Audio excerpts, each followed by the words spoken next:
First of all, thank you all for joining this session. And in today's session, we have one of our co-founder, Sridhar Tatavati, and also we have Operational Director, Rupa Shetty. So let's start our webinar session without any further delay. So after completion of graduation, everyone needs job, right? But if you want to get a job as a fresher, definitely we need some skills like soft skills is required as well as technical skills is required, right? So because the industry people will expect only the talented people, right? Without any talent, they will not prefer to take. But market survey is saying only the 10% of engineers have the necessary skills to get a job as a fresher. Oh, then what about 90% of students? They are struggling to get a job, right? Because of the technical skills problem as well as the communication skills problem.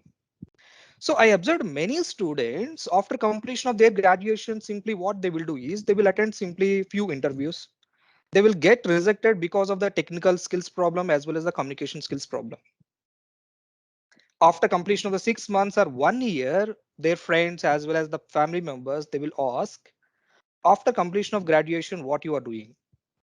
Simply their mindset, they will decide that, okay, right now I want to do any job, not an issue. Even if it is a non-technical job, just I want to join in that company and I want to earn something. That's it. Their mindset will decide like this. So simply they will join in any one call center job. But their aim is different while studying BTech. Maybe their aim is they want to become a software developer, Java developer, backend developer, front-end developer, like that. Their aim is different. But after completion of their graduation, they are doing some different jobs, that is non-technical jobs.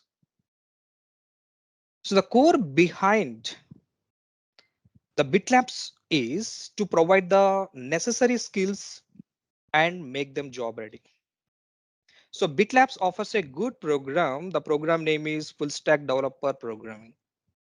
So the name itself, it is indicating it will cover the full development, like end-to-end application development.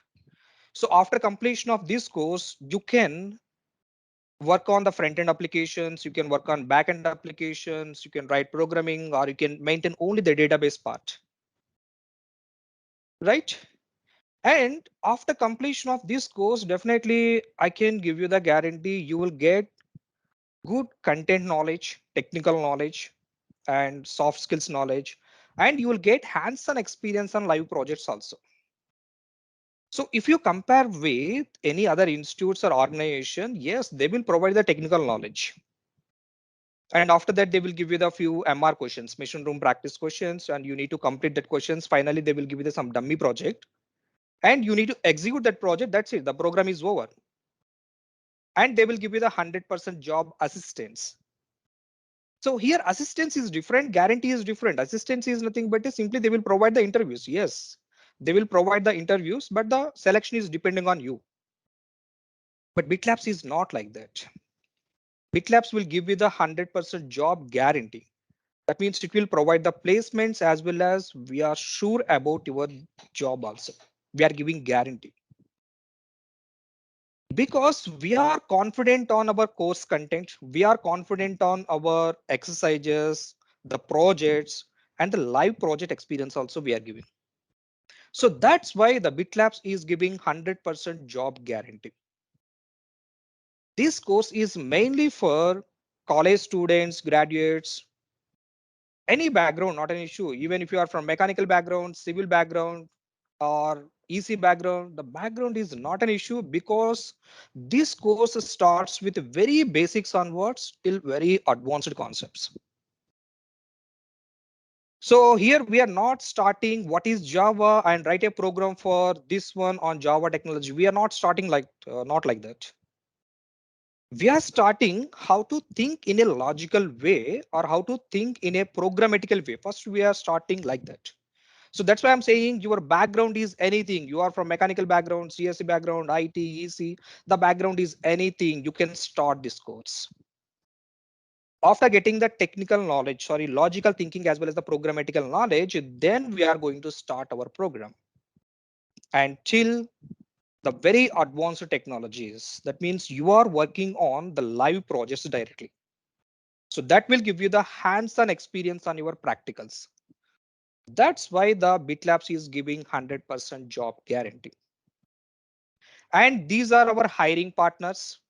So we have Asper, Intertrust Group, and Symphonize. Symphonize is located in Vijayawada itself only. So we have some hiring partners. I request Rupa to take your 3 slides, next to 3 slides, Rupa. Sure. Thank you so much, Nagul. That was really insight into what BitLabs does. We are a training and placement program, and our parent company is Symphonize, where we will provide internship. And if you're really good, we have openings, and we could even absorb you into Symphonize and BitLabs. So welcome everyone to this Sunday morning. I'm glad to see almost 80 plus students and still some more folks joining in to have fun with us.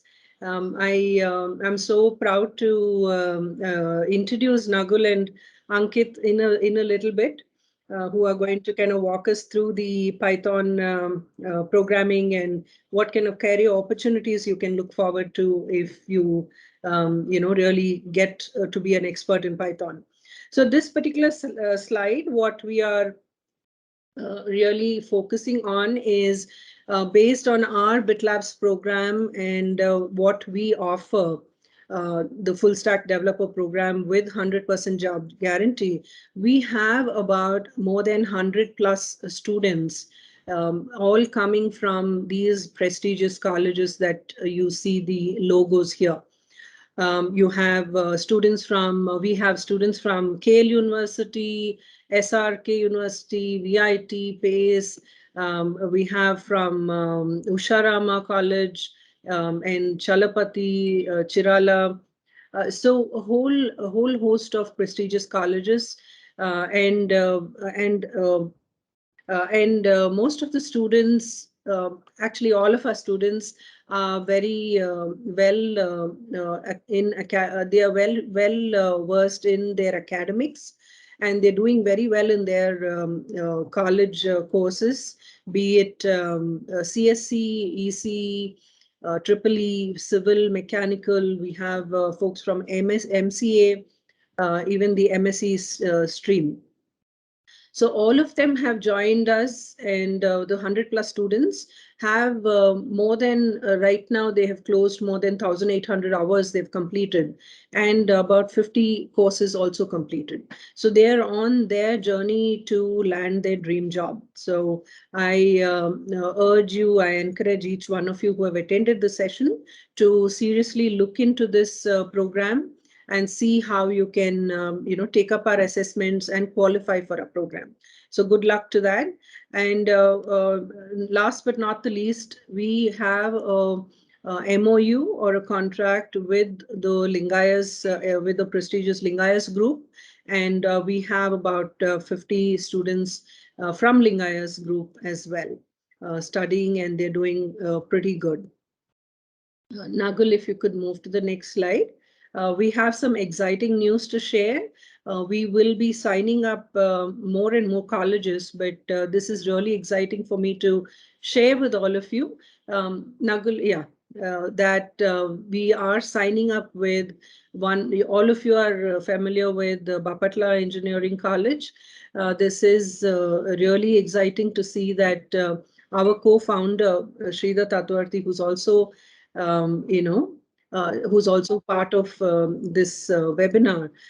He has reached out to the principal, Dr. Damodar Naidu, and we've had a very nice chat recently, and we should be signing up in the coming month. So definitely we are seeing a whole surge of students, understanding the advantages of joining our program and on their way to land their dream jobs. So this is just a bit about, if you qualify, we have exciting offers where you just need to pay up an initial fee. for as a registration program, and only after the program, after the internship, once you get placed is where you need to pay up the rest of the fees. We do understand it is tough times now, but so we've made it as easy as possible for students, because our co-founder Sridhar plus other founders, Sridhar Tirumala and Ashok Cherukuri, they're all from Andhra. They have graduated as engineers from Andhra and then gone ahead on a very illustrious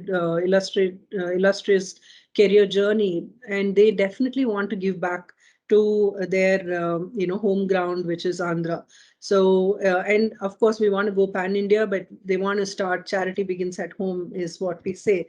So and they are true to their word, and I'm really privileged to be part of this group. So any one of you who are interested, Nagul, if you could move to the next next slide, you could just scan this QR code, or you could go to www.bitlabs.in and give in your name, email ID, and phone number. That's it. One of our student advisors will reach out to you immediately, and we have a number. You can call the number as well. We will give you all the information, and we can get you started as early as tomorrow morning. Okay, so I will hand it back to Nagul. I want Nagul and Ankit to introduce themselves. I'm really thrilled to have them on board as our technical mentors. They are doing a great job on the BitLabs program. We have a soft skill coach as well, and we have other soft skill consultants too. But over to Nagul and Ankit. Please do your introductions. Thank you, Rupa. Thank you so much. So Okay. please, everyone, just to take a snapshot this one, take a screenshot. So after completion of this webinar, simply you can fill the details. Or right now you can fill this details. Just open your mobile. Just to scan this one. Just you need to fill only the three details: name, mobile number, as well as the email ID. That's it. And coming to this is me. Yes, so my complete name is Nagul Mira. As I said, I'm one of the technical trainer at BitLabs. And I have around 8 years of experience as a technical trainer and application development across India. And I'm expecting full stack development. I'm expecting front end technologies, middleware technologies, as well as the back end technologies. And also expecting Python programming language along with the data science modules and big data technologies. And I handle many offline batches as well as online batches for students, as well as graduates and working professionals also. And the next one is, yes, I'm really passionate to train the students. That's it about me. And in this session, we have another mentor. He's my buddy. He's my colleague. So please let him introduce himself. Ankit, over to you. Thank you. Thank you so much, Nagul. First of all, good morning, everyone. Thank you for attending Python Webinar session. I'm so glad of that you all have attended there. So yeah, so my name is Ankit Gunkar. I did my BTech from IIT Delhi. I have expertise in Python and technologies and its application. I love to solve programming problems in my spare time, and I have expertise in data structure, data science, and its algorithms. And apart from all that, I have done projects on IoT in home automation domain. And I have also done project on Arduino integrated with various sensors. So this is all about my technical knowledge and my technical background. So after some time, I will be taking you through some fun activities in Python. So yeah, let's see. Just wait. We are gonna have fun today. So over to you, Naval. Thanks you. Thank you, Ankit. Thank you so much. And here are the some expectations I want to set for this webinar session. Pay attention and join in this session, and stay on mute. Please put your mobile phone on silent mode. And this is a 90-minute session. There is no breaks in this session. Please tell to your family members or roommates you will be 90 minutes in this call. And if you have any doubts related to jobs, related to Python course, or related to BitLabs program, So feel free to write your question on chat window or just make a note. We have a dedicated slot for your question and answers. So definitely after completion of this webinar, end of this session, we will clear all your doubts. Okay. So now the coming to the agenda today, we are going to start with introduction to Python programming language, means what exactly the Python is and where we will use the Python programming language. After that, we'll go for the programming part, means what are the tools or what are the editors we will use to run the Python applications or Python programs. The next two part is we will see the functions, what is function and what is the advantages of function. Next, we will go for the some fun activities, not only little bit programs with 4 lines of code or 10 lines of code, how to implement Python applications. We will see in the next module. After that, we will see the OOPS concept, advantages of OOPS concept in application development. Then we will go for the career opportunities. Means after completion of your Python course, what type of jobs you will get. And the last one is the Q&A session. So here we will clear all your doubts related to BitLabs program, Python webinar, anything, all technical doubts and general doubts. So let's start. First of all, what is Python? Everywhere we are hearing the Python, Python, Python. So according to you, so can you please write at least one word or one sentence about the Python programming language, or what is Python? According to you, what you know about Python? So please write at least one sentence in chat window. I'm waiting for your answers. Even that is a wrong answer, not a problem. Just write what you know about Python. So simply you can say Python is a snake or it is a Yes, yes. programming language. You can say anything. Just write one word or one sentence about Python in I chat have window. Ramesh saying easy to learn, Tejesh high level programming language, Kasi Reddy Yes. open source, Sai Radhakrishna Python is English, Python is easy to code, Python is programming language, Sai Venkatakonda, hi, Marakata, an object oriented programming language, Vijay Babu programming language, good. Arundhata high level machine language. Kasi Reddy is HHL high level language, I guess. Lilia easy writing code. Hi Lilia. Tabasum is simple syntax. Naveen, it's not easy. No It's one going to is be saying easy. It's no going to one be is saying easy. it is a I know. snake. That only I said it. Sirisha Donkena is saying Python is an integrated high level and general purpose programming. Very good. Anumula, easy to code. Indu, Python is a portable language. T. Shwetasai, Python is easy, simple, and powerful language. D. Sai Shrivani, high level programming language, easy to learn. K.S. Rajareddy, easy. Sorry. It's easy when compared with other languages. Very good. Harika, it's a programming language. Hey, Harika. So these are some of our students who have also joined in. Hi, guys. Hi, Rajvamshi. Sunkari Bala, Python is a programming language. It's partially procedural and partially object-oriented language. Purava Shyam Sundar, high-level language. Very good. Rajvamshi, programming language that is used to develop applications easily. So I have a whole lot of people who have given me a few more.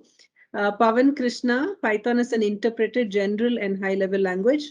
Bharat Kumar Palla, high-level and interpreted language. Venkata Krishna, hi Venkat.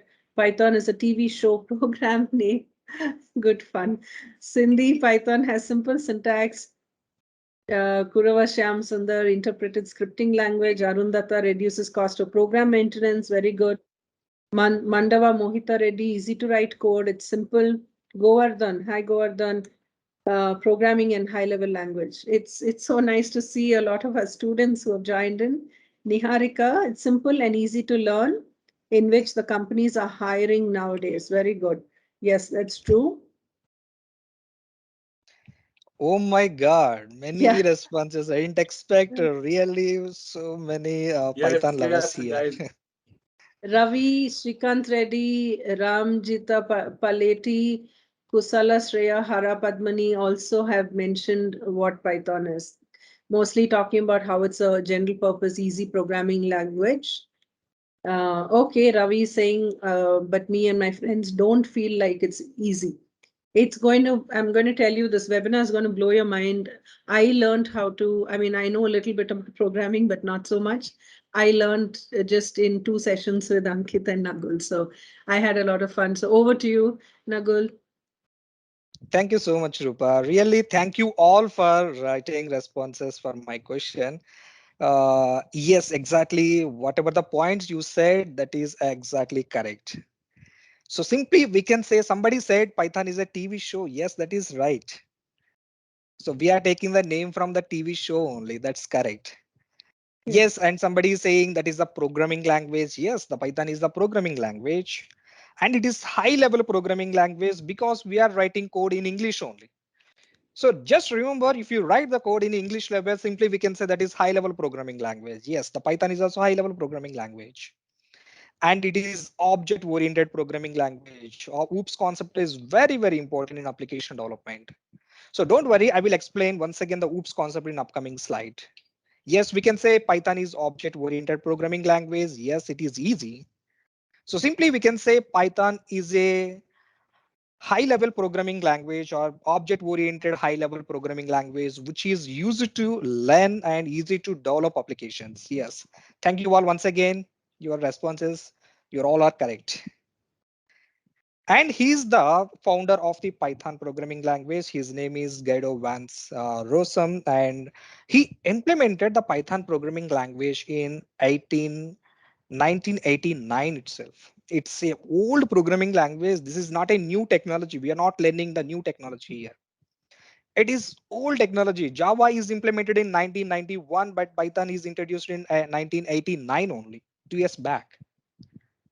It is very old thing. So after adding some features in Python programming language, they introduced again the new version in 1991. This is very old technology. Then why we are learning the Python now? Why it is famous now? Why not before 5 years or before 10 years? So because now these other technologies are very famous technologies. So if you observe the Facebook, Instagram, Twitter, every day we are generating some zettabytes of information.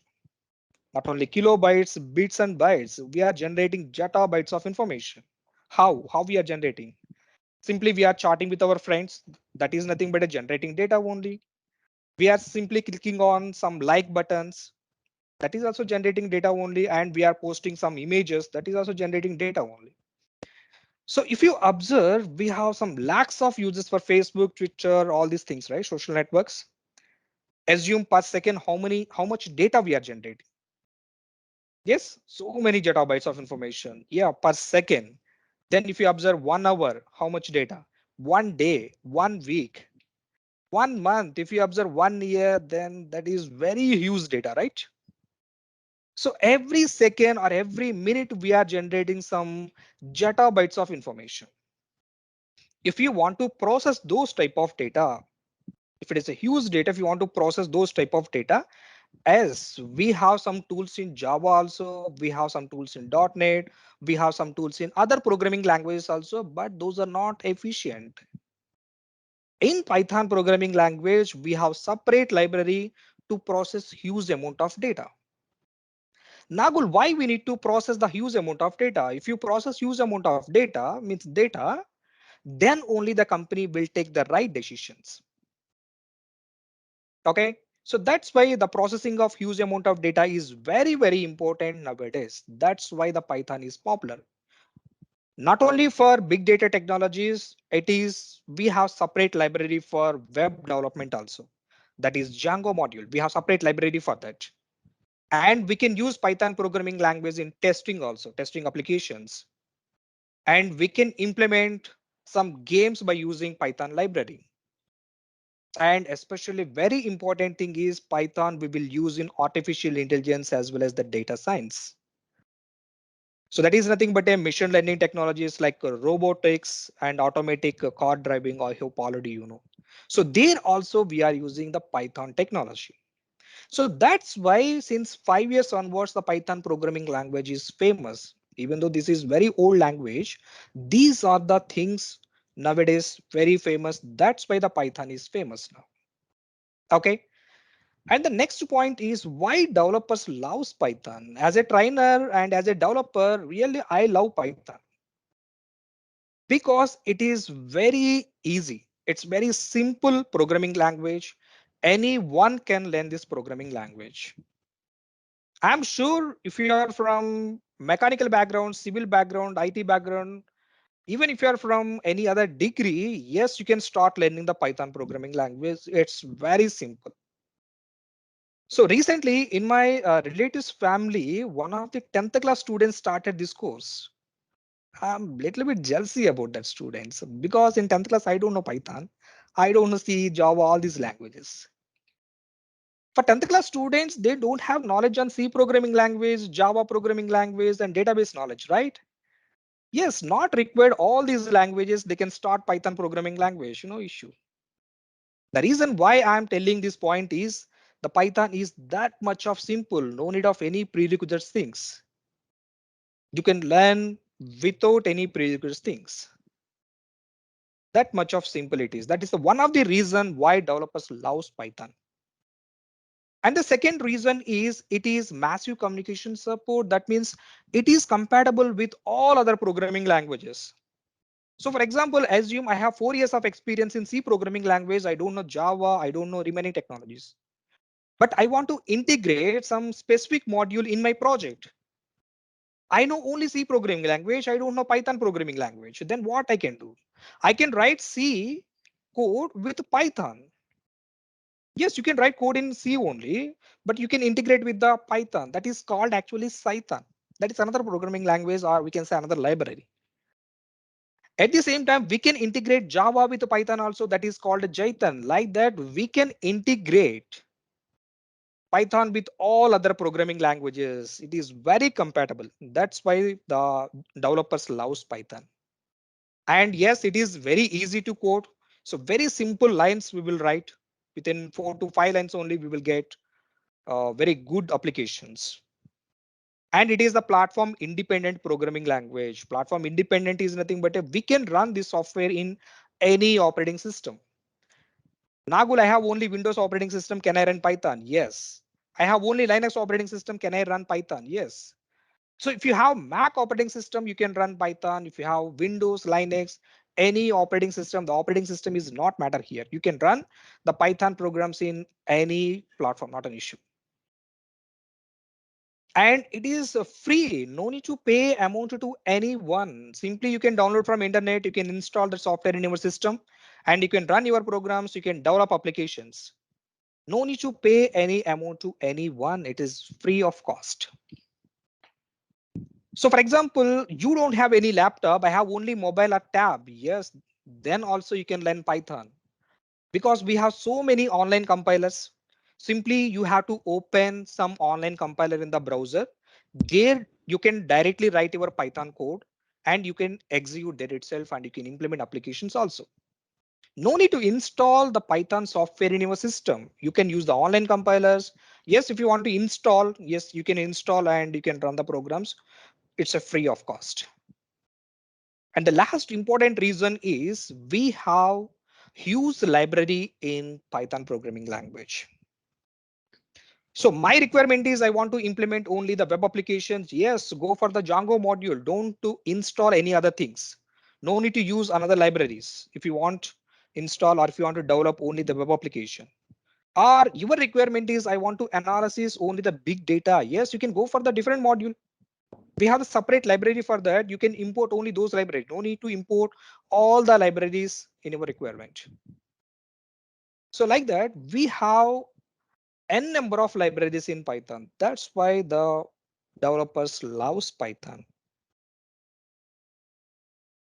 And these are the tools or editors to run Python programs or to implement Python programs. So we can use Eclipse, we can use Visual Studio, we can use PyCharm, Spider, IDLE, GNU. So we can use all these tools. Nagul, compulsory I should use all these tools. No, simply you can write your code within the notepad and you can save with a .py and you can run that program, not an issue. No need of all these tools also. But the advantage of these tools is while writing your code, it will give you the some little bit suggestions. So for example, I don't know the spelling for print method. So simply I can write only PR. First two letters are three letters. Then immediately it will give you the some suggestions. Boss, you want to try for print. So it will give you the suggestion. Even if you observe our Google search also, while typing something, it will give you the suggestions, right? What is the advantage of that? So simply instead of writing the complete sentence, you can select that sentence, right?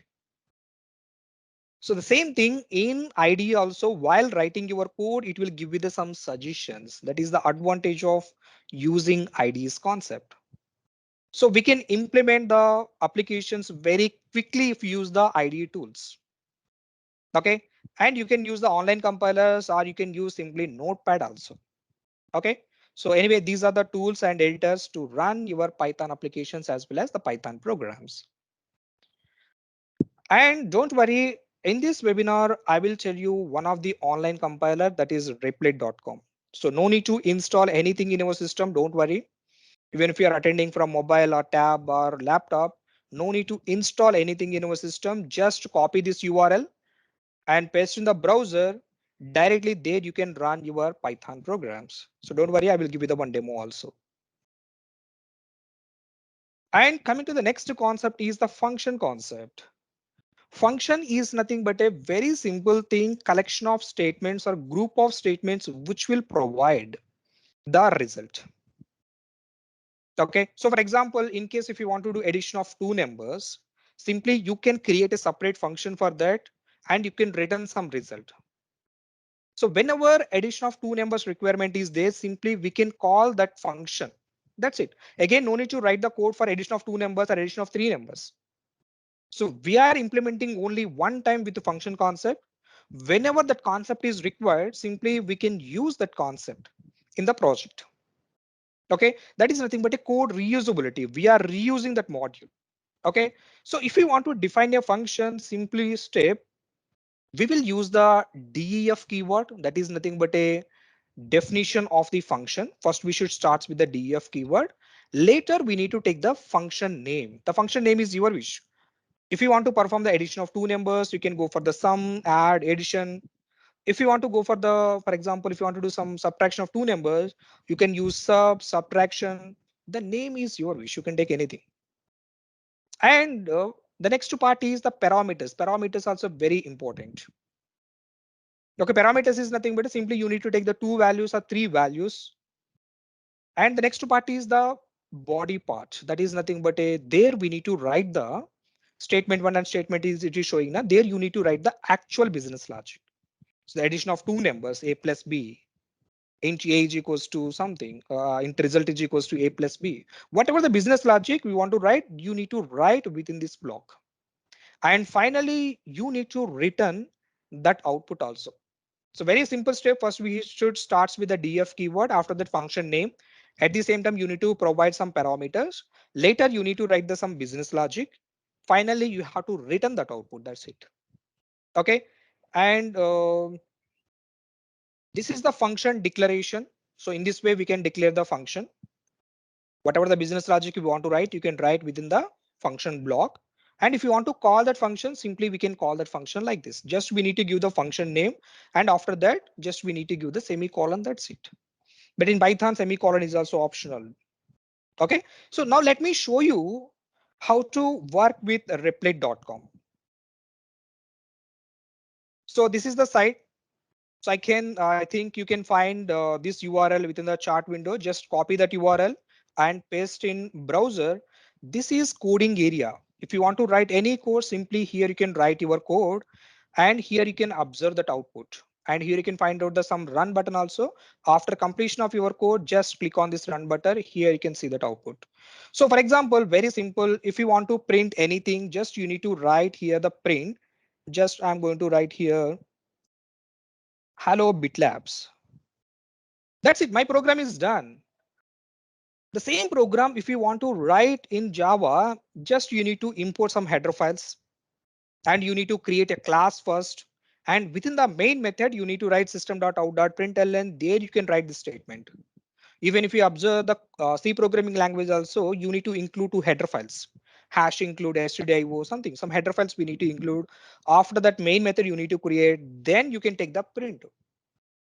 But in Python programming language, no need to concentrate on the remaining things. You can concentrate on only the business logic.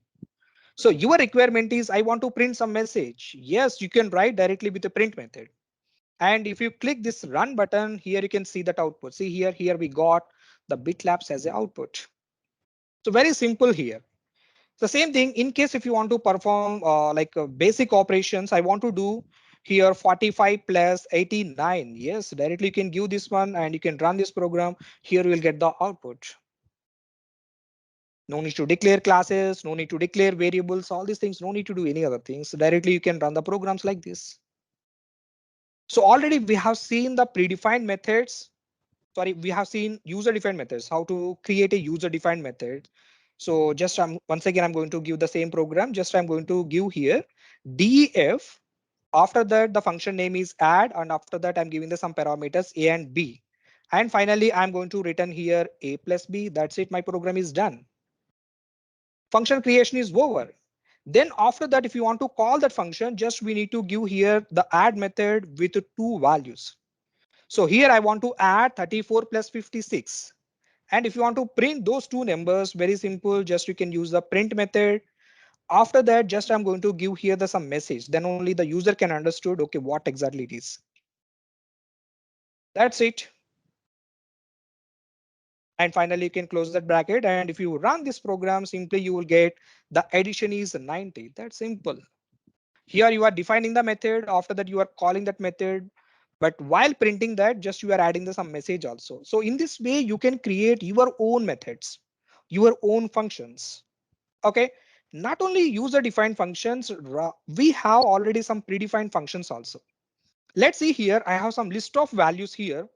So I'm going to take some random values. We have some list of values here, 56, 90, and 44.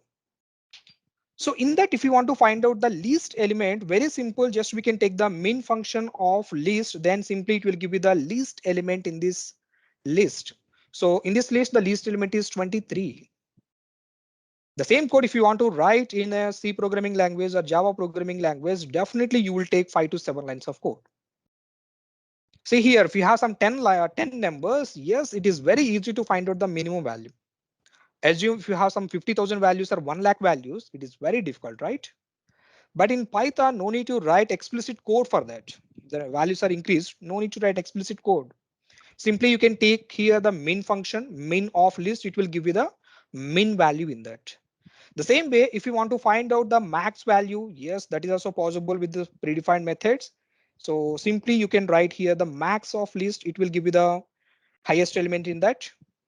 Similarly, if you want to find out the total of these values, if you want to do the sum of all those values, or if you want to find out the number of elements in that, or if you want to find out the average value, everything is possible with predefined functions.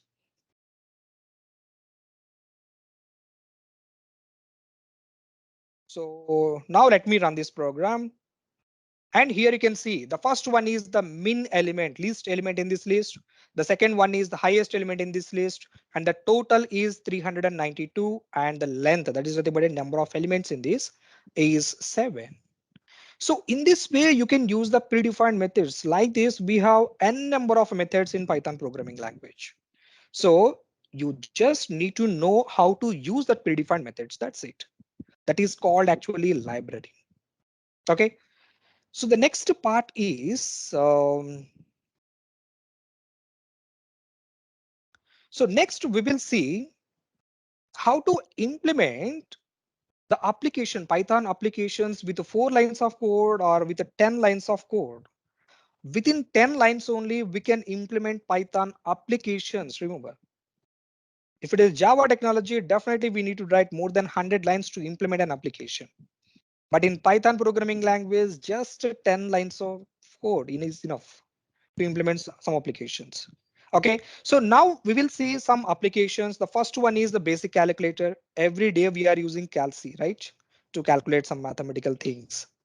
So we will see how to implement this application. The next one is the guessing number.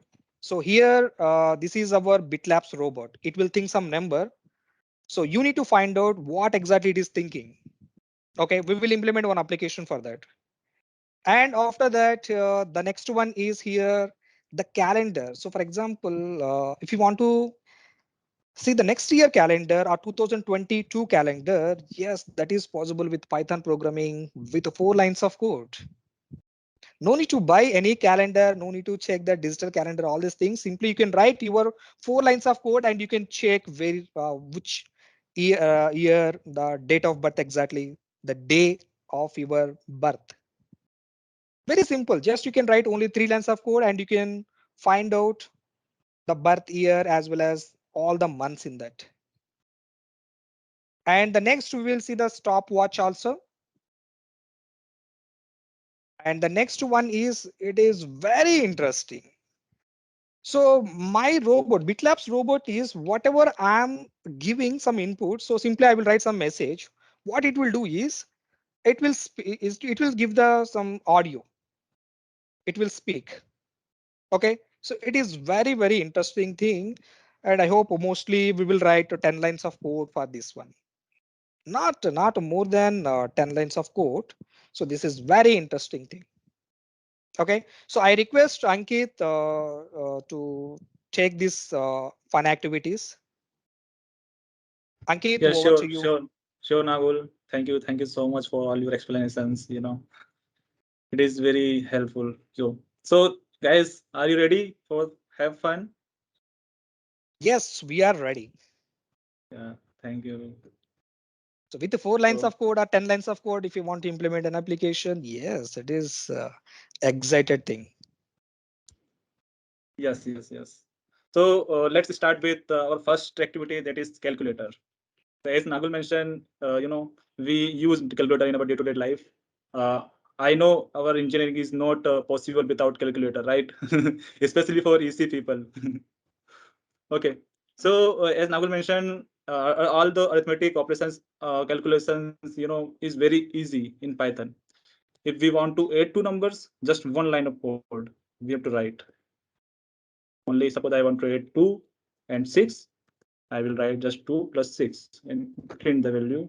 I will get the output, that is 8. Only in one line I will get the output. Have you ever think how calculator works? What is the programming behind that? Have you ever tried to think about that? If you know that is okay. But we are going to implement a basic calculator. We will take input from user and we will perform arithmetic operations like addition, subtraction, multiplication, and division. Okay. So yeah, let's get started. In order to take input from user, we have to define two variables. Let's call int1 and its type will be int, and with the help of input function we will take it as an input.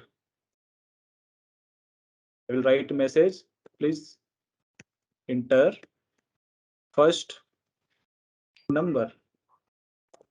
Okay, so in the same way I will define two second variable and I will just modify it is int2, and this is our second number.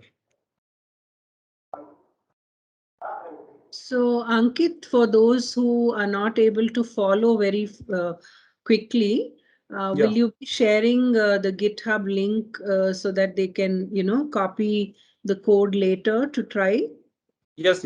Nagul, can you please share the link with them? You can find it in our teams. Okay. Sure, Please share. sure. Yeah. Okay. Okay, so we have defined two int variables, that is int1 and int2. And if I want to add both of them, I will write the first one line print int1 and int2. Okay, I will run the code. It is asking me to enter first number. Can someone tell me first number?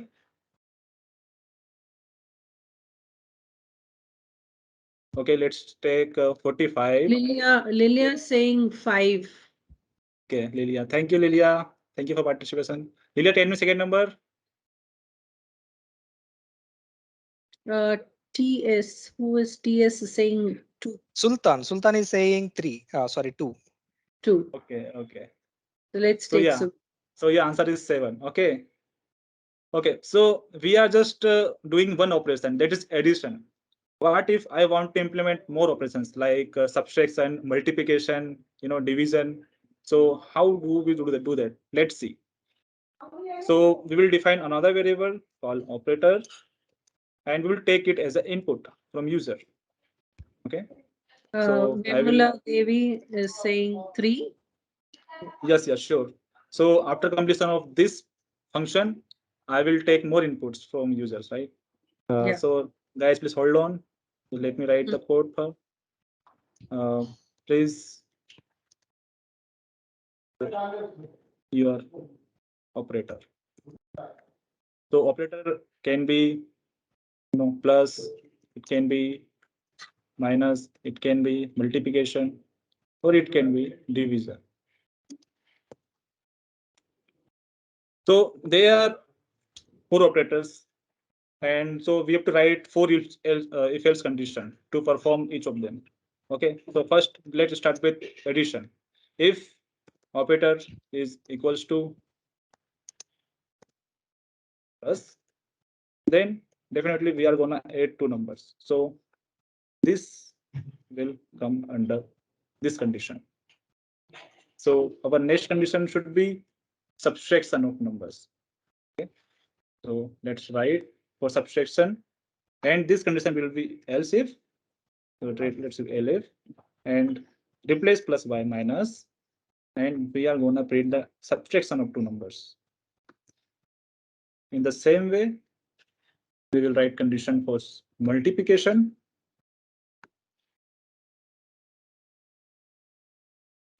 We will replace minus by multiplication sign, and we will multiply both numbers. And the last condition is division. Okay, else we will print division of both numbers. So guys, this is very basic program. I know this is very simple. You can do in very few minutes. So yeah, this is division of 2 numbers, right? Okay, so Rupa, tell me the inputs from user. Yeah. I would encourage all of you to open Replit. Sridhar's also shared the link again. Please try it out. I have opened it and I'm also trying it. Yeah, guys. And also Nagul has shared link of our code. You can go there, use our code.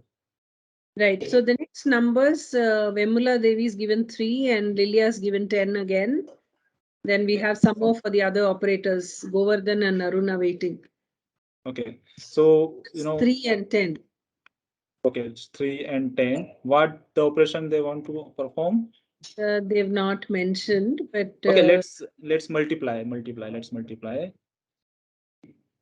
It is 30. 3 into 10 is 30, right?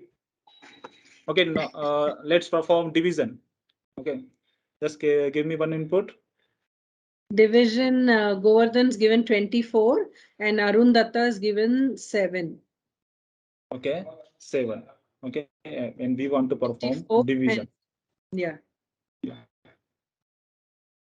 This is pi. 24 upon 7 is pi. So value is 3.428. This is irrational number. So answer is right.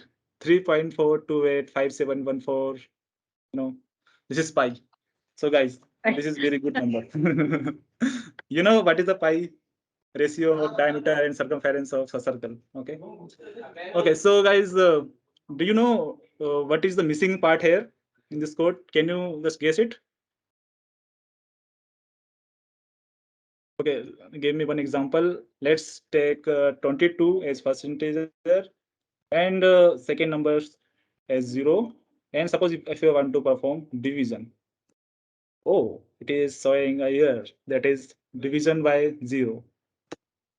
So in this case, we are getting 0 in denominator. So to fix this problem, we have to write one more condition, that is if int 2 is equal to 0. So we will simply write invalid input, we can say, or division by 0. So we can say invalid input. Else we'll print the division of both two numbers. So let's divide 2 and 0, and after I want to division. So yeah, this is invalid input. So our code is working for all possible inputs, right, guys? So this is our basic calculator. I want you to try it by yourself.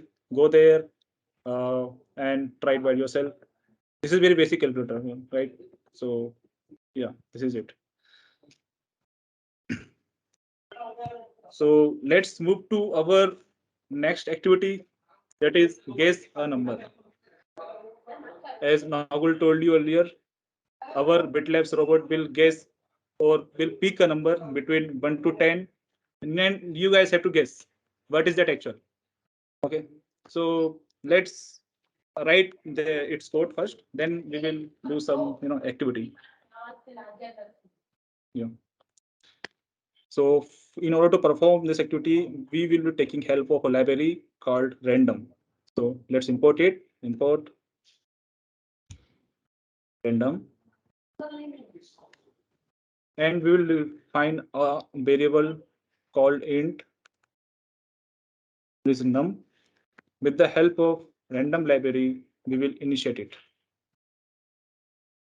Random dot rand int.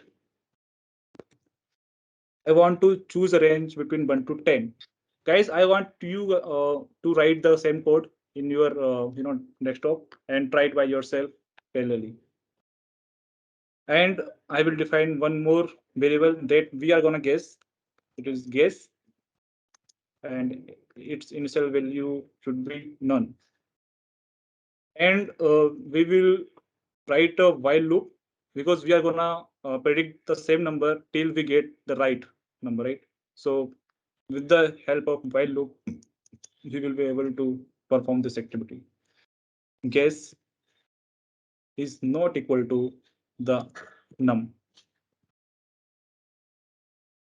Let's take input from user, guess. After each iteration, int input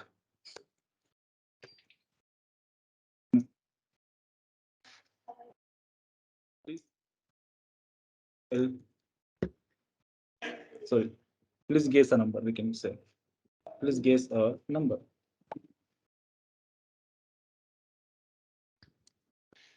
So guys, there is total 3 conditions.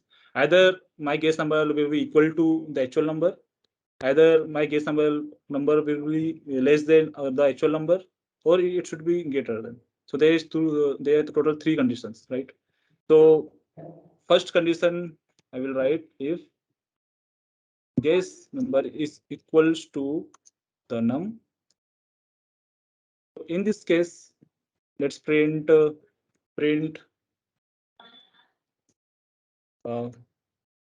you got it. You got it right. Okay. And the next condition should be if guess number is greater than num. So I will print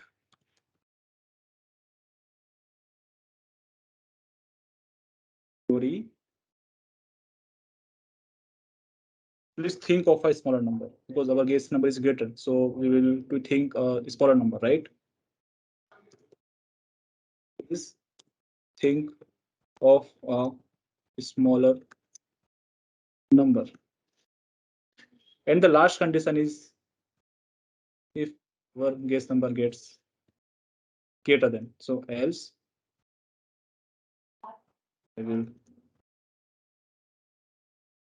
print the same message, but this time we will think of a bigger number.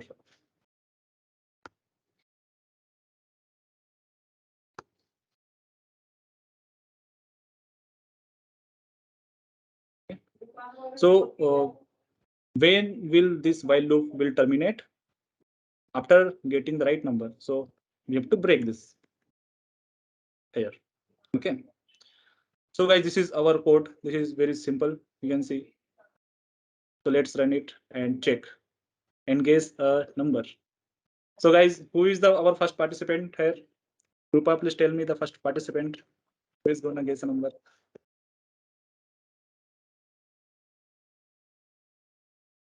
You have to guess between 1 and 10.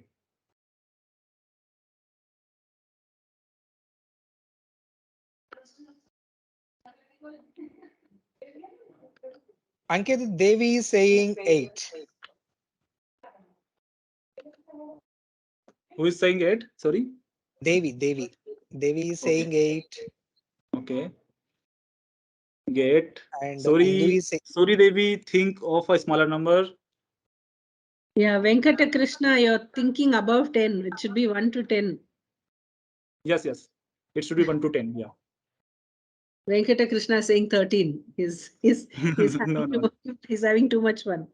Sai Chandra is saying 4. Sindhuja is saying 5. Okay, let's Harika say is saying 4. 6. Sai Chandra is 4. Okay, no. Think of a smaller one. Think smaller than 4, guys. Smaller 4 than is also wrong. Yes. smaller than 4. Then 1. Lilya is saying 1. Vilya saying 1. Vemula Devi is saying 2. No, Vemula no, no. and Smaller than 4, but greater than 1. oh, greater Oh, than. Lilya, wrong answer. Okay, Sai Srivani is saying 3. Then Bhavana is saying 3. One guest No. will be 2, 3. So Is who is the 3? 2 one? Who said 2, Rupa? 2, 2 is Sai Chandana. Sai Chandana Yashika. said, and Kumari also said Yashika 2. Devi also said, yeah. Yeah, 2 is the right answer, guys. Yeah. Sai Chandra is the winner. No, we have other winners. Kumari, Marakata, Okay, please announce the Mandanika, name of all the winners. Sai Chandana. Congrats, guys. Yashita. Awesome. But I 4 think guesses, Ankit, 4 guesses here. yes. Maybe somebody want to try in 2 guesses. Oh, okay, okay. Can I you run think this program once again? This yes, time yes. it'll be a different number, right? Yes, Yes, So definitely. let's increase our range from 1 to 15. Okay, let's see. Okay. So guys, I am waiting for right answers. Okay, so please tell me. Guys, but this time we need to guess the number in 3 guesses only. So not more than Yes. 3 guesses. And the range is 1 to 15. Yes, you can. Yes, you can say 1 to 15. Hindu is saying 9. Okay, let's 12 try be 9. 2, 8. No, sorry, 9 is a smaller number. So please think a bigger than 9. Because Sai Chandan is saying 14.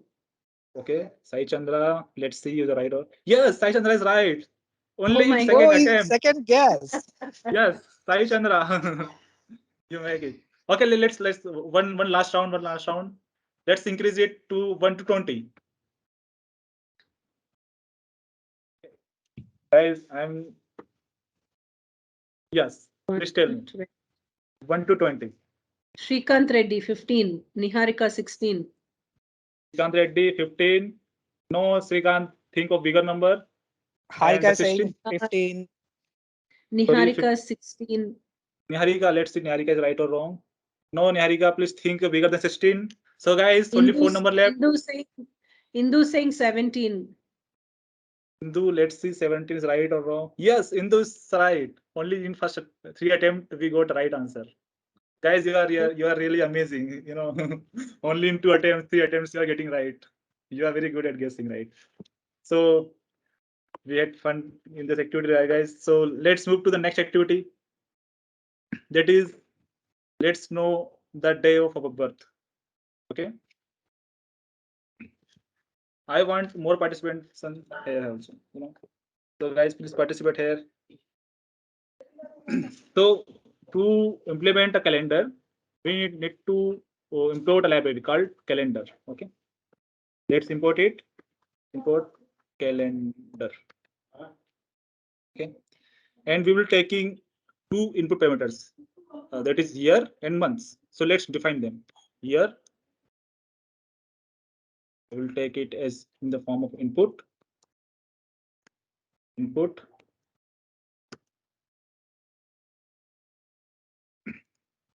Please tell me. So this is guessing the day of my birth year. Yes, yes. Earth year. In the same way, I will take input for month.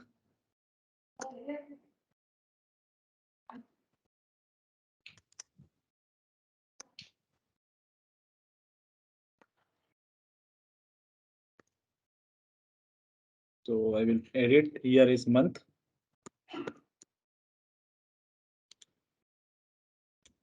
And we will print the particular month. Okay. So let's print it. Print render dot month. And I will give input parameters years and month.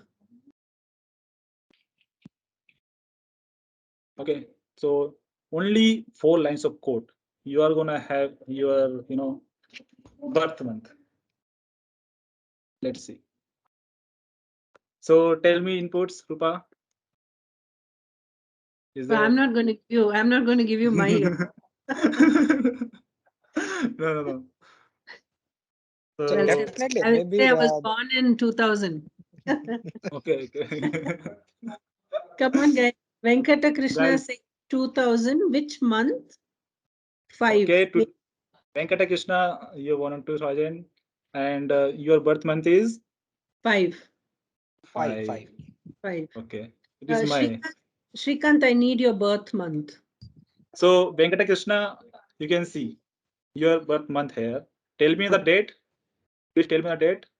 Venkata Krishna. Venkata Krishna, your birthday. 8th of May. Oh, 8th of May. It is on Monday. Monday. Right. Yeah. Okay, so let's take more inputs. Shrikant Reddy is there. Yes. Reddy is 1997. Okay, let me. I need to, I think, refresh this page. Okay.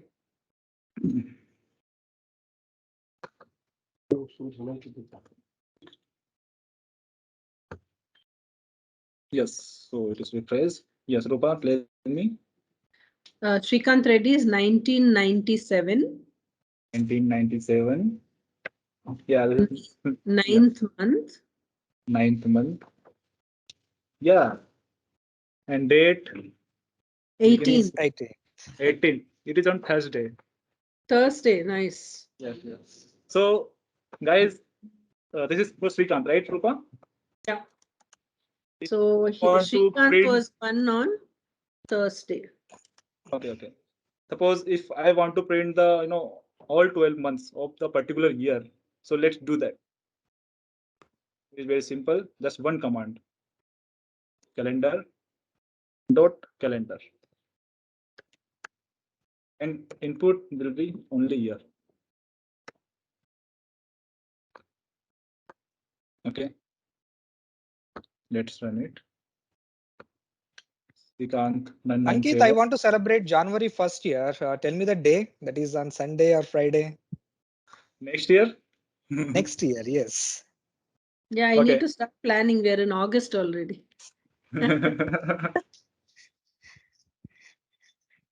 Yes, sure, Nagul.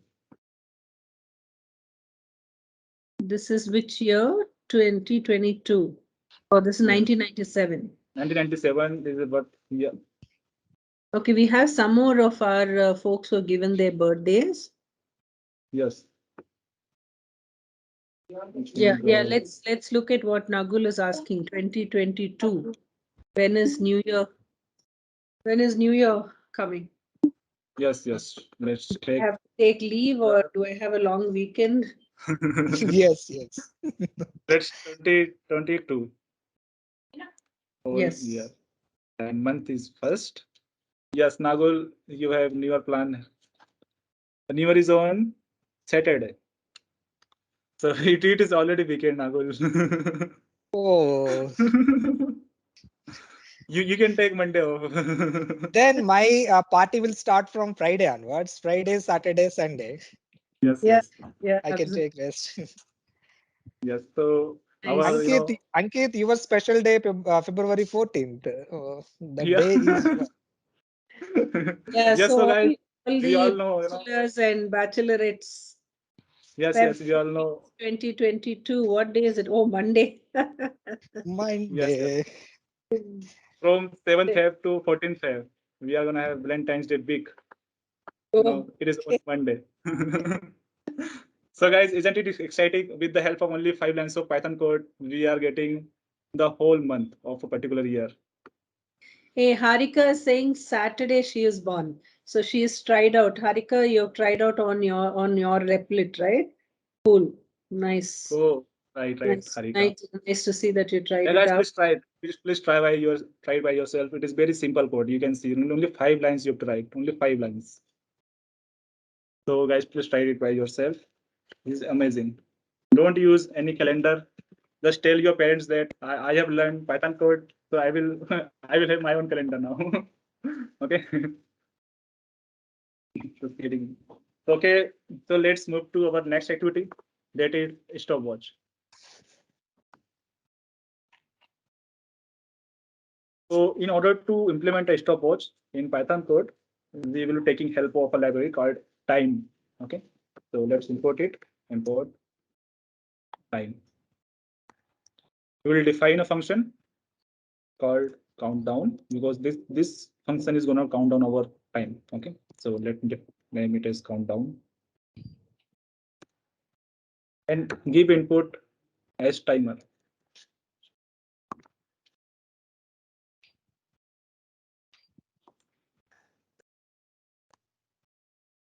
And we'll take help of while loop till timer comes to 0.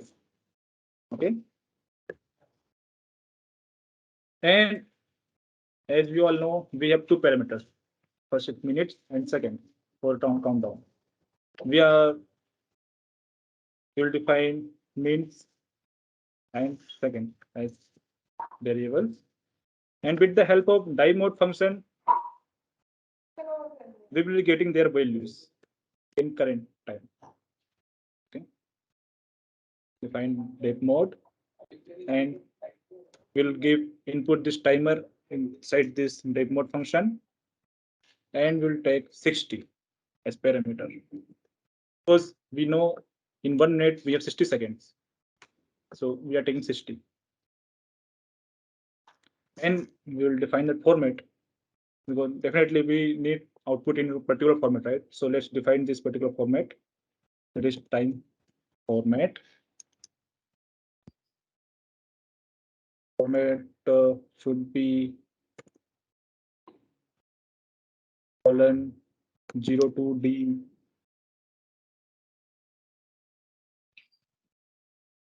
colon again colon 0 to D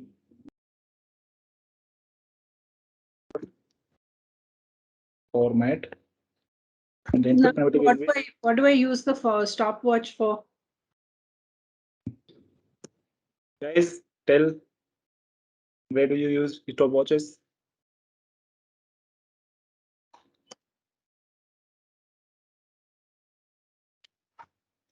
So last input I will be printing the time format.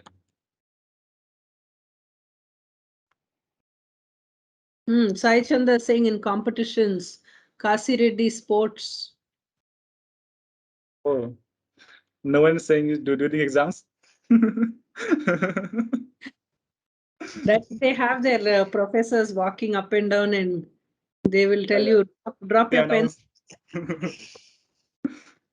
So we can do the programming for the professors for exams. Yes, yes. Running So guys, competition, Kumari. yeah. Yes, yes. So guys, this is Recruitment our while loop. This is our while loop where I have taken timer as input, And I want while loop to sleep for 1 second because we have interval of 1 second, right? So, and after each iteration, I will be decreasing the value of timer. Okay. So timer minus equal to 1. Okay. So after completion of our timer, I will print stop as message. My God, I can see all our folks who have joined. I think I'm sure semester exams are going on. So they're saying laboratory timings, semester exams, 3 hours of time we have to set. Venkat Krishna, all the best. Sridhar Tatharthi is saying we can do it for our Olympic events. We just had an amazing 100-meter women final yesterday, right? They won. They broke the Olympic world record. That was awesome. Within 11 seconds. It's been a while since I watched Olympics. So I was telling 100 meters is 10 minutes, right? My husband is like, which world are you in? It's within 10 seconds, they're done. So guys, you can see our countdown of 10 seconds in our my screen. Okay. So tell me any input, 20 seconds, 10 seconds. Let's take 20 seconds and run our code. It's 20, 19, 18, 17, 16. So guys, this is how you can make a stopwatch. Yeah, please try it out on Replit, folks. Yeah, only with 10 lines of Python code, you have a stopwatch ready. This is stop. Okay. Rupai, tell me the applications of stopwatch. How many responses we are getting? Oh, huge. Continuously, we are getting Ilya is responses. saying Olympics. Kumari is saying early morning exercises. Arun Datta's laboratories. Venkata Krishna, semester exams, 3 hours of time we have to set. Indu Insta wishes birthday. Kasi Reddy online recruitment exams. Sridhar Tatwarthi, they used in some competitions going on in Japan. Yeah, yeah, yeah. Yeah. Those responses are very amazing. Yeah. Sai Chanda, Kasi Reddy. Thanks, guys. Pomodoro Yes. technique, Sai Chandra is saying. Nice, guys. Ankit, I'm excited about the next activity. Yes. I know, Nagul. Even I am excited for that. Tejesh is asking how much time that we take to run code.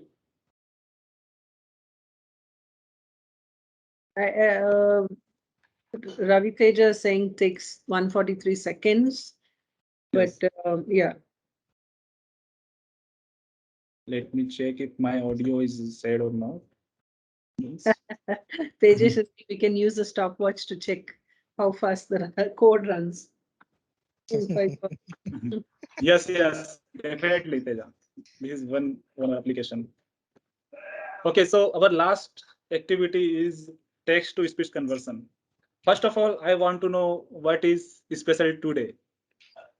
Guys, is there any special occasion today? Do you know? Happy Friendship Day. Friendship Day. Yes, you got it right. So, today is Friendship Day. So, on this special occasion, we are gonna make a virtual friend using Python code. Okay. So, let's do that, guys. Our friend will repeat our words. Whatever we give in the text format, our friend will repeat our words. Okay.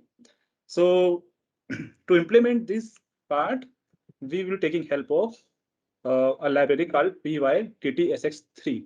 Okay, let's do that. Import pyttsx3. Okay, let's define a variable called friend because we are going to create a friend, virtual friend. Okay, let's do that. Friend pyttsx3. We're gonna initialize it.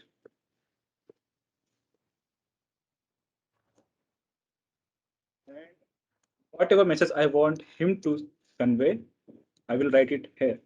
So, guys, what message you want to write? You want me to write here? Okay, so let's say hello. everyone a very happy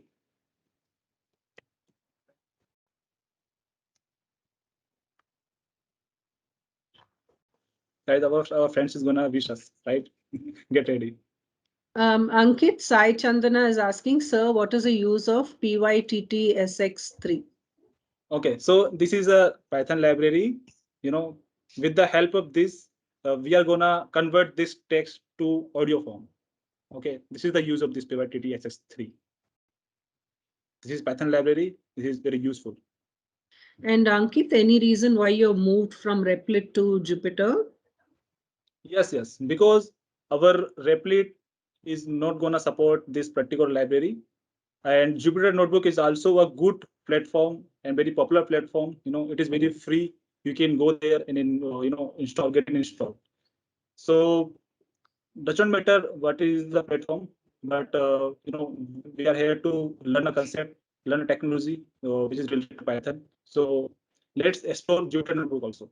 Okay.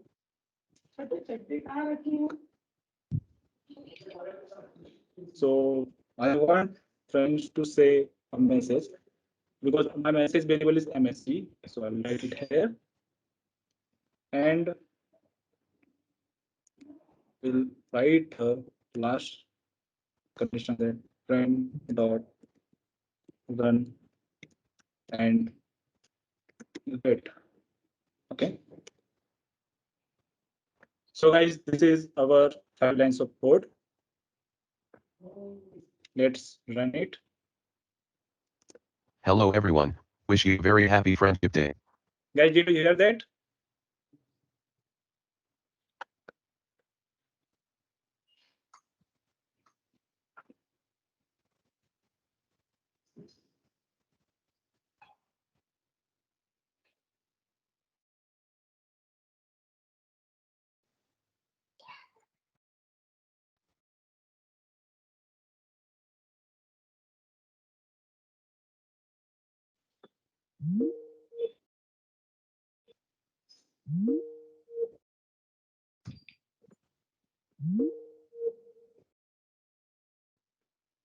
Guys, I'm there. I'm audible. Yeah, Ankit, there seems to be a little bit of a lag, but I'm getting a lot of responses that they really liked what they're seeing. Okay, guys. Yeah. So this is our 5 lines of Python code. So let's see how it goes. Hello everyone. Wish you a very happy Friendship Day. Did you hear? Guys, did you hear the message? Yes, Ankit, yes. Yes. Hello everyone. Wish you a very happy Friendship Day. So our friend is wishing us happy Friendship Day. If you want to add your name, let's add your name here.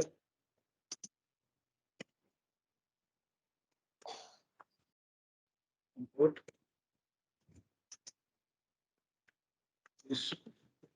tell me your name. And I will write your name right here.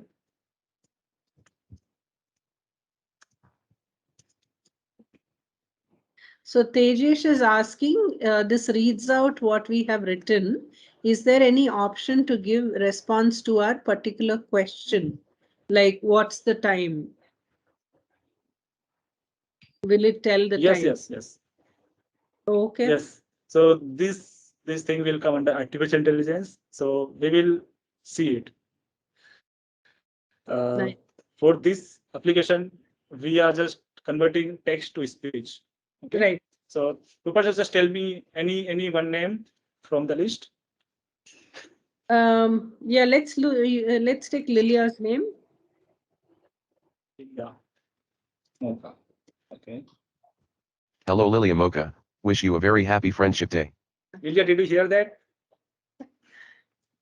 That's cute. One more name I want to announce here.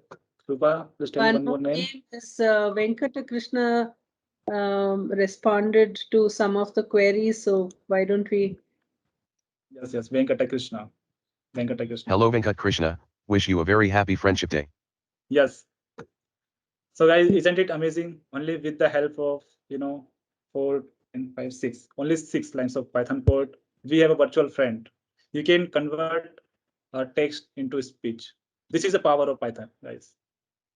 So I would suggest you guys to try all 5 codes by yourself. We have shared the link. Try it by yourself and enjoy. Okay. Arun Datta is asking Ankit one question, if you can take it. Yes, yes. Can we track COVID using Python? Yes, yes, definitely. Because Python has more number of libraries, and Python is being used in data science domain, artificial domain. So definitely it is very useful for COVID also. We can track it. And even scientists are doing research in this domain. So yeah. Yes, definitely. I hope that answered your question, Arun.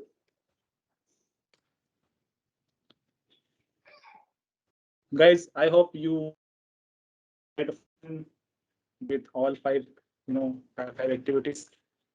So without any further delays, I would like to, Nagul, please take over and continue with OOPS concept.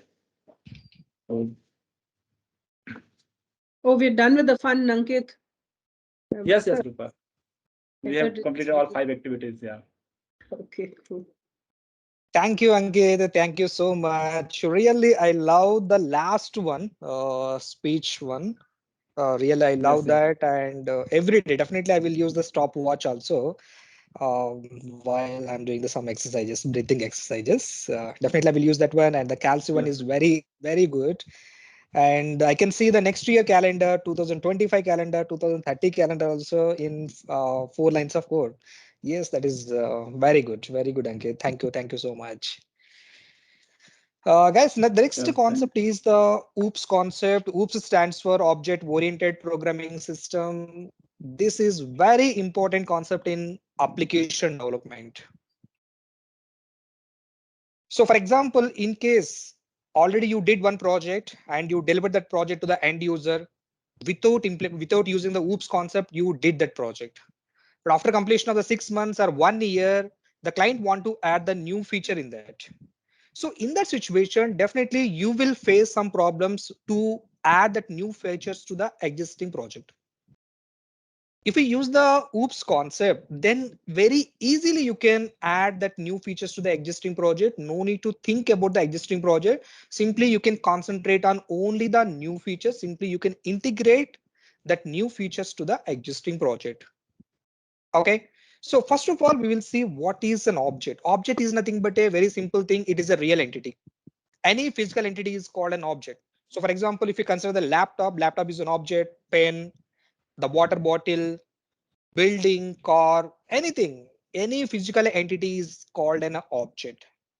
An object contains 2 things. One thing is the state and one more thing is the behavior. The state is nothing but a very simple state is nothing but a name of that object. So for example, here the car, simply we can say this is the BMW car. That is nothing but a state of this object. At the same time, we have behavior also. For each and every object, 2 things we have. One thing is the name, one more thing is the behavior. Behavior is the thing, but what exactly that object will do. So here the car, what it will do, it can move. So brake is also one of the behavior, accelerate is one of the behavior, speed is one of the behavior. Okay, so object is a real entity which contains 2 things, the state as well as the behavior. And coming to the next point, what is class? So if you observe while constructing the building, before constructing the building, we will draw some rough sketch, right? The original thing is, means the building is the object. And before constructing that building, we will draw some rough sketch. That rough sketch is called class. That is not a real thing actually. To build to construct that building, we are using this rough sketch, the dummy thing. So this is called actually the class. So if you want to say technically, class is nothing but a collection of data members and member method. That is nothing but just names as well as the behavior of the object. So here I'm going to consider the car is the class name. Okay, so this is nothing but a generalized name. With help of this class, we can design the similar objects. So like that, like this, I can design Audi car, Ford car, as well as the BMW car. If the blueprint is ready, then with some modifications, I can design another building also, right? So the blueprint is very, very important. Blueprint is nothing but just a dummy thing. Same thing here, the class name is the car. With help of this blueprint, I can design or I can implement BMW, Ford, I can implement, and Audi also I can implement. Okay, so that is about the object as well as the class. And very important thing is here the OOPS principles, means what are the principles I need to remember while implementing our applications. So here mainly you need to remember 4 important principles. The first one is encapsulation. Encapsulation is nothing but a very simple thing. If you write your code in a single block, that is called encapsulation only. So for example, here if you observe, we have 2 types of medicine here, right? 2 colors here you can observe. That is actually medicine. This is called actually the wrapper. What is the use of wrapper here? Just it will protect the medicine. That's it. This is not a medicine actually. The medicine is this one only. This round colors things. Okay. So what it will do is the wrapper, it will protect that medicine. Same thing while implementing our objects also, or while implementing our applications, the variables, whatever the variable names we are taking and whatever the methods we are creating in our application, that should be in a single block. That block will wrap those 2 things as well, variables as well as the data. That is just a wrapper which will protect our data, which will protect our variables values as well as the behavior of that object. So then simply we can send that object to the next person, or we can send that object to the next application without losing the data. So the main advantage of encapsulation concept is the protection. Security is the main advantage. If you are not using encapsulation concept in your application, there may be a chance to lose some data. So that's why the hackers will hack the data. So without using OOPS concept, definitely they will be hack your applications. And the second important principle is polymorphism. The name itself, it is saying poly is nothing but a many and morphism is nothing but a forms, many forms.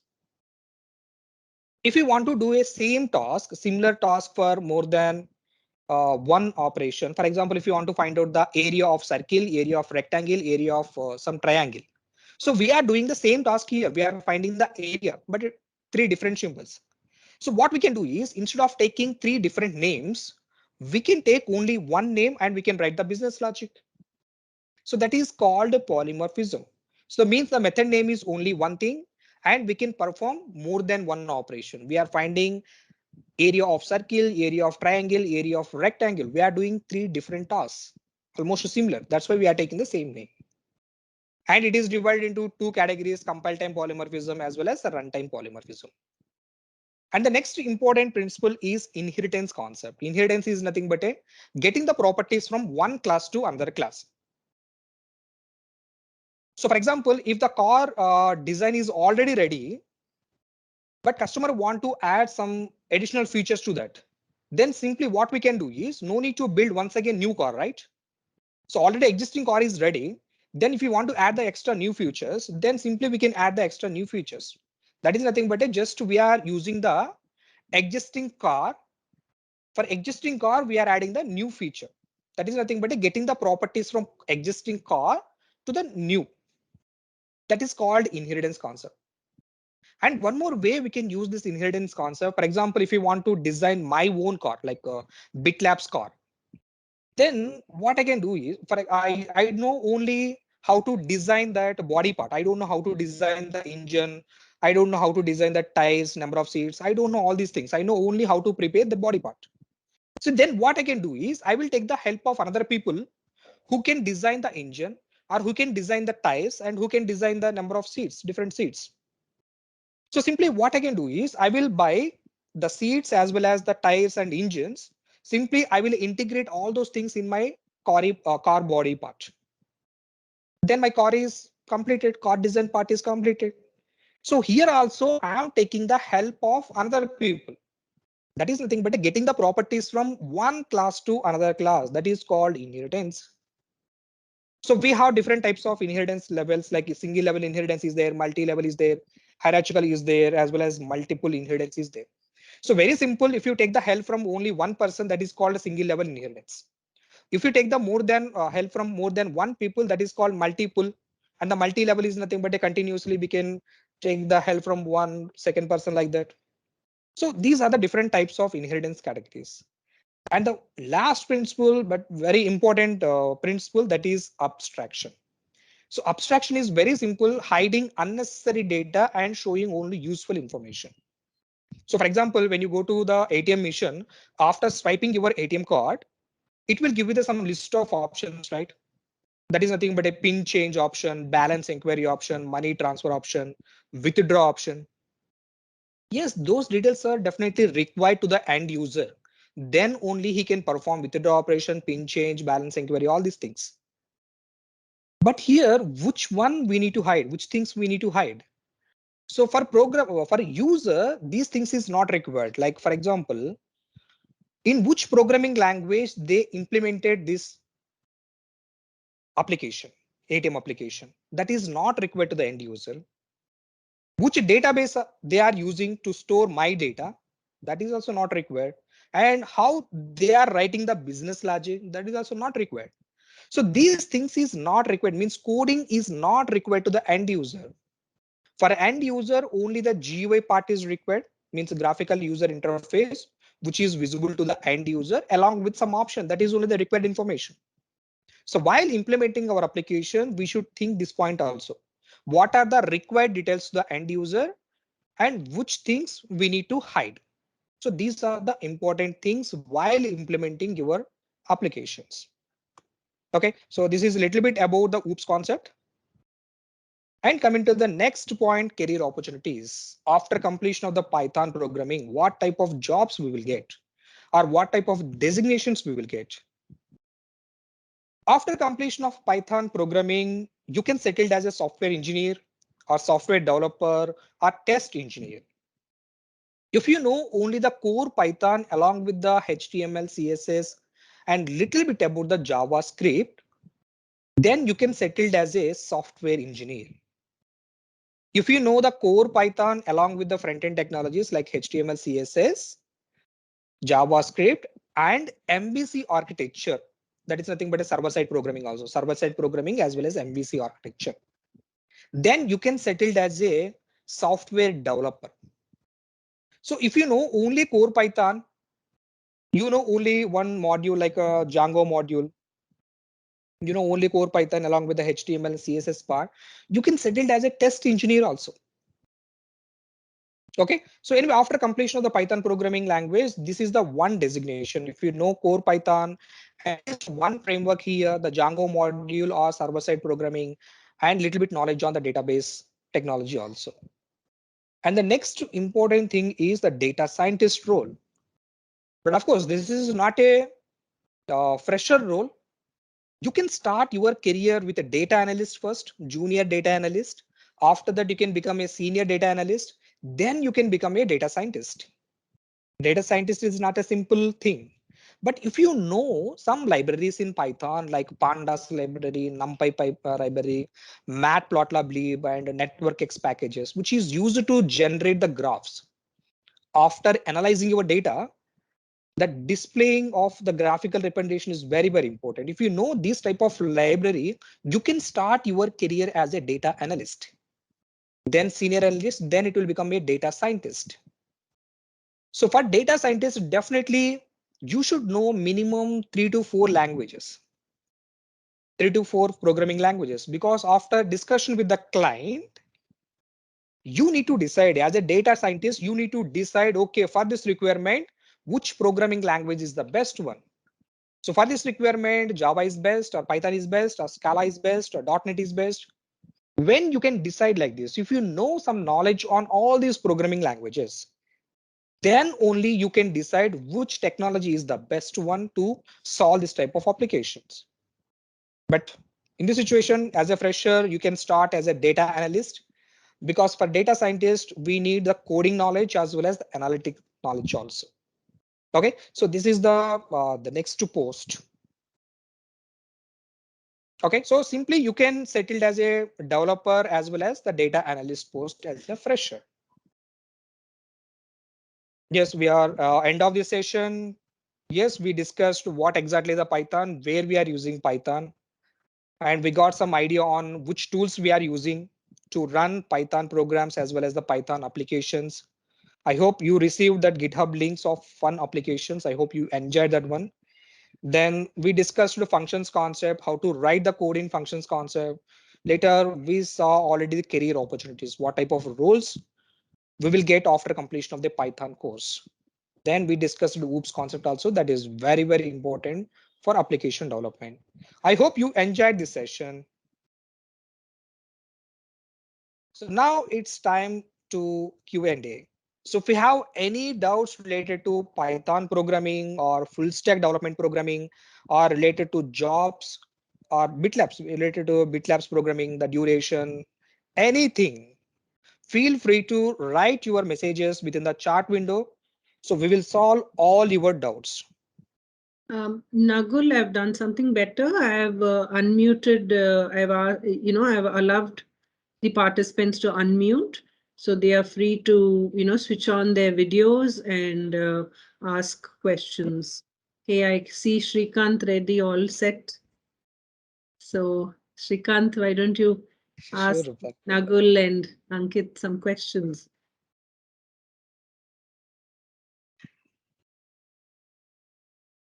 The top of the hour. Thanks, Nagul and Ankit. We are at 11:37. We said that we will give the participants 15-20 minutes. We've just gone a little bit over an hour because we had a lot of participation for the fun with programming with Python. So sorry about that, folks, but I think we can extend for another 5-10 minutes for if we have a lot of questions. Yes, guys, any doubts related to Python programming or BitLabs program, full stack development? One point just to remember, guys, everyone, industry people will expect only the multi-talented persons. They should know each and everything in application development. Those type of candidates they will prefer. If you know only the core Java, definitely they will not prefer. If you know only database technology, just remember, if you know only the database technology, you joined in one company, after 1 year, you can start again your career as a database developer only. You cannot search for Java developer, you cannot search for the front-end developer. Okay, but if you know all those technologies after completion of 1 year or 2 years or 3 years, if you want to settle as a data analyst, yes, you can go for that. If you want to start your career as a programmer, yes, you can. Or if you want to settle in database, yes, you can do that one. If you know all these technologies. Just to add to that, Nagul, I just wanted to tell the participants, I'm sure most of them are students or recent graduates looking at launching their career. Usually in large companies, if you get recruited, you get trained for a couple of months. You get, you get to be on the bench looking for, waiting for projects matching your skills. So hopefully you have the skills to get into a project, and the project could last from 3 months to 2 years. So if you're lucky, everything is about learning, right? In your first job and start of your career. So if it's 3 months to 6 months, if you are multi-skilled, chances of you getting another project is much higher. Otherwise, you end up again in the bench, and usually in companies, your bench percentage is about 10% of they have a bench pool. Sometimes they run with 0%. So if they don't have a bench where you have to wait for projects, then again you have to start looking for a new job. Right. So it's I know all our learners are also saying that we're learning Java now. It's so many lines of code. When will we start learning Python? Uh, uh, we are building your foundation, so don't worry. We will make sure that you learn Python also. But this is going to hold you in good stead. Multiple technologies, so ensuring that we launch your career well.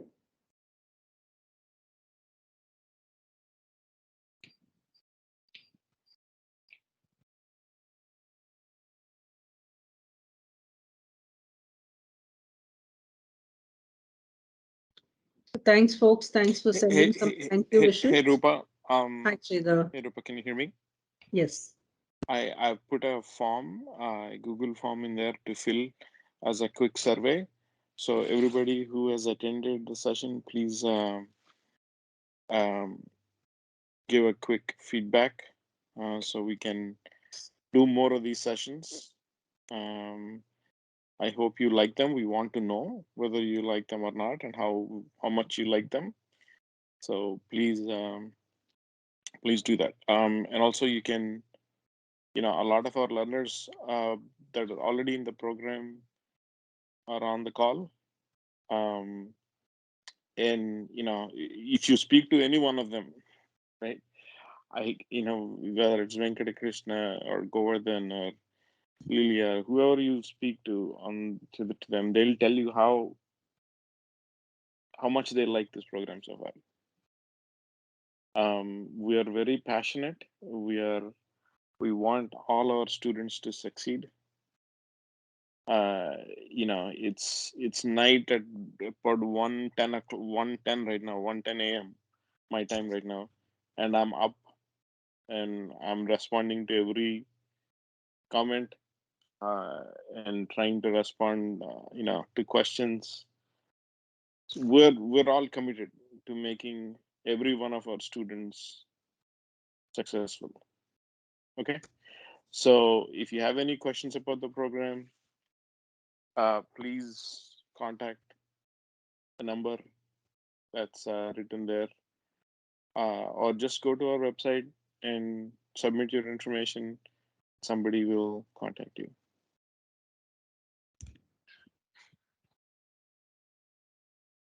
Thank you so much, Sridhar.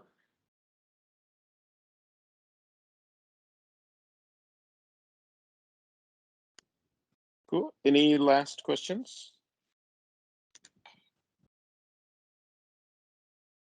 There is a question here. Learning various language or mastering in one language, which one is preferable? Okay, I can try to give a response to that. Please. So you cannot just learn one language and expect a job. What companies are looking for, right? Companies are looking for, if I'll give a good example. You're on a cricket team. Okay, you're on a cricket team, and all the spots are filled except for the 11th spot. Okay, 11th guy. They have to pick 11th guy. And there are two options. Okay, one guy who's only a bowler. Okay, and another guy, and he does really well bowling. He's just like the best bowler ever, right? But there are already five such bowlers in the team.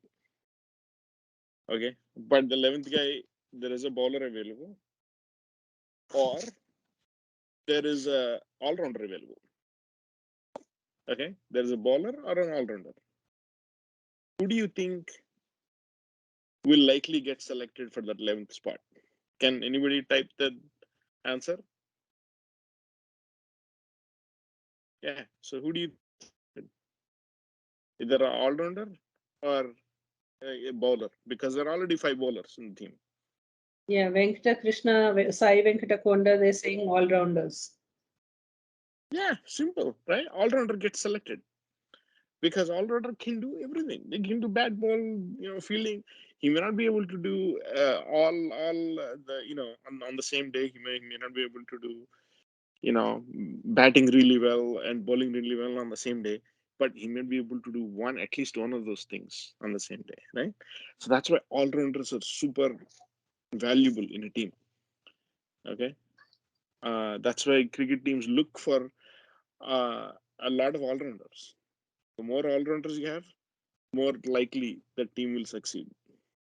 Okay, so being learning more than one language, okay, is like being an all-rounder. Okay, that's why you always have to learn more than one language.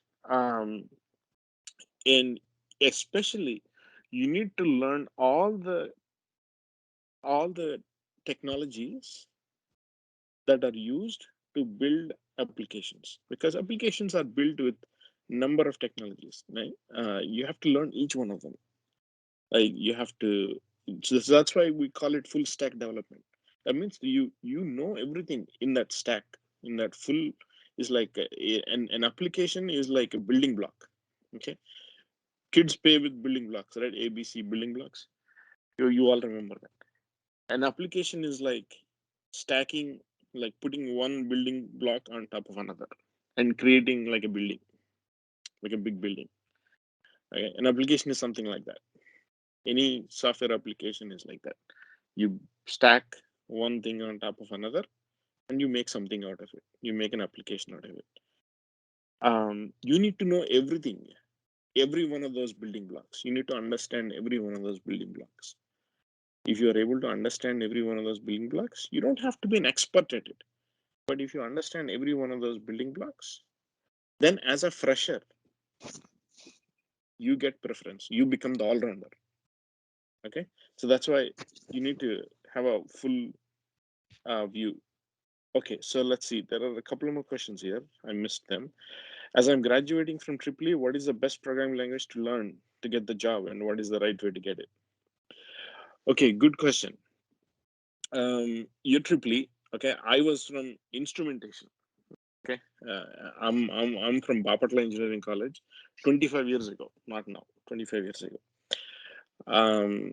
And I was from instrumentation, so very close to Tripoli. We used to actually share some of the same subjects with them also. There is no one best programming language. Okay. What you need to do is you need to learn. Yeah, you need to at least learn one of them for sure. But to have a good chance at getting a job, like I said, you have to learn the full stack. Okay. If you're learning Java, you have to learn, HTML along with it. You have to learn CSS because they're used in the front end development. Java is used in the back end development. Then you also have to learn a little bit of SQL.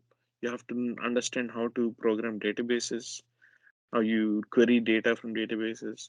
You have to understand how you connect all of these things together. Okay, how does the web page link to the Java program behind? How does this Java program talk to the database behind? Okay, you have to learn how all of these things work together. Okay, so it's not enough that you find one programming language. You have to kind of know all of them a little bit. You don't have to be an expert at it. You just have to learn a little bit. Okay, now Shirisha says, thank you so much for the wonderful session in Python. Yes, thank you guys, Nagul and Ankit, good job. And okay, Govardhan says, give some tips for non-IT guys for coding. Okay, I'm a non-IT guy. When I joined or when I left engineering college, I had no idea. I wouldn't even have computers at the time. Like we couldn't even get access to a computer. Right?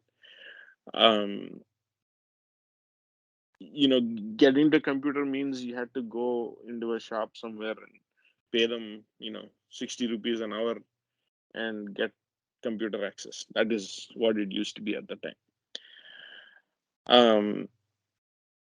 All you need to do is pick up a book or pick up some website, okay, or join our program and start practicing.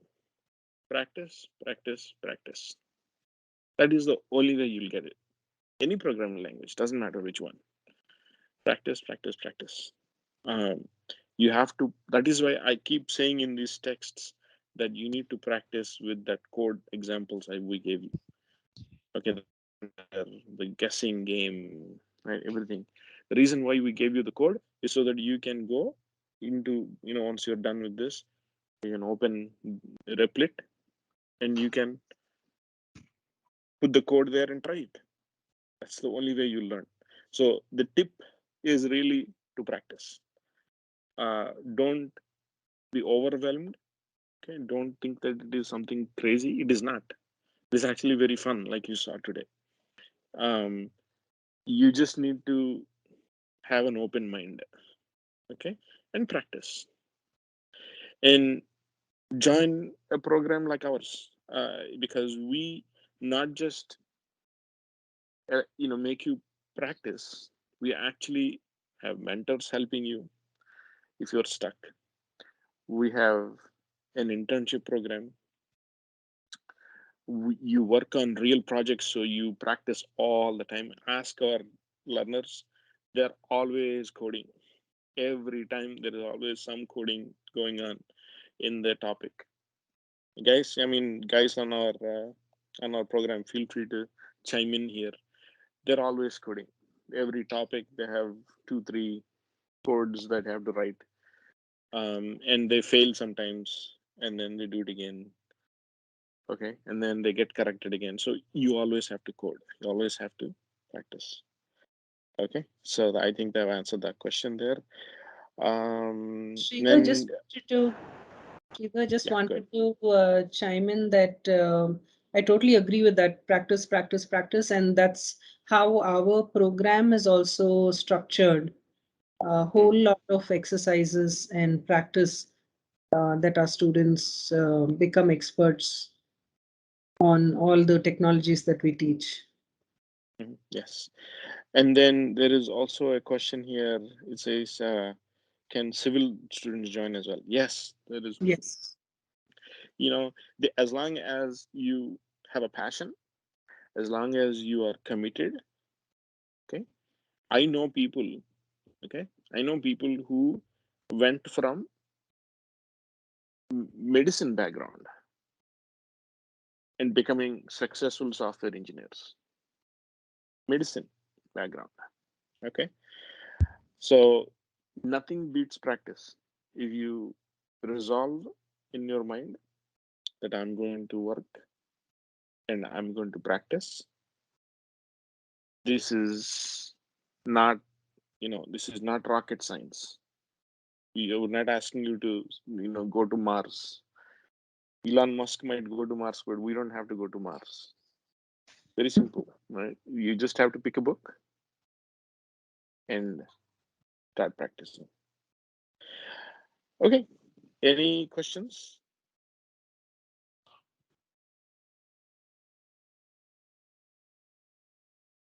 Okay, so there is a survey in the link, guys. Somewhere I put, I'll try to copy paste again. Here, please fill that survey. I'm going to paste that in. Yeah. Please survey there.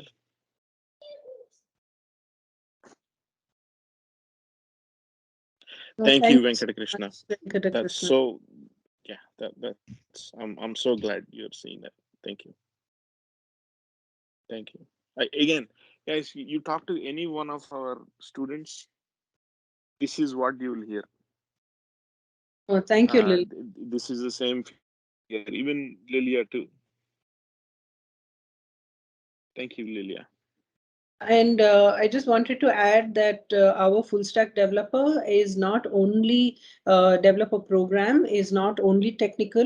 We also, have courses to help you master soft skills, because that is very important for you to be able to communicate and convey what you have learned, all your technologies, right?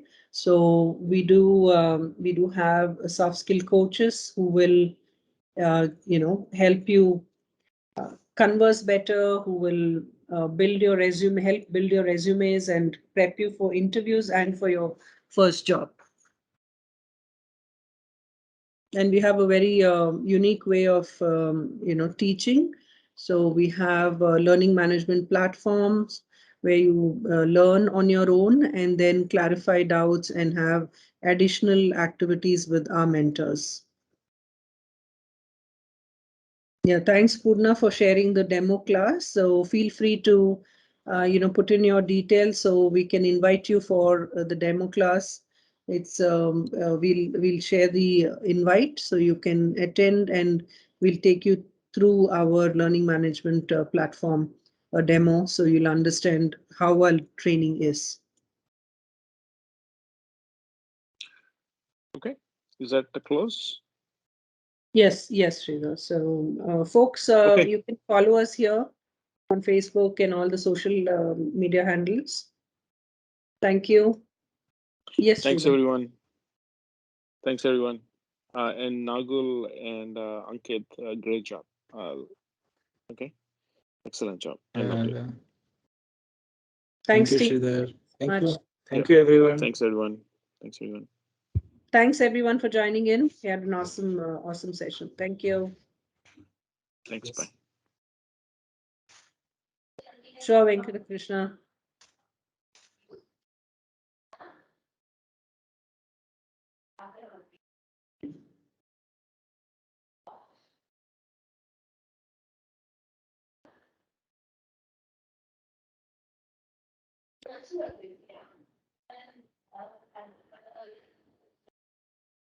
I do not have access to their chat. I'm not able to see To the what? chats. Oh, you're not able I to do see. not have access. Yes, Okay. yes. Yeah. Even Nagul had some issue earlier. Then he figured it out. This will get recorded, hopefully. I'll just jump on to the other call. See you guys. Bye. Sure, Rupa. I'll ping you, Bye, Ankit. Thank you. Bye, Rupa. Bye. Thank you all. Yeah.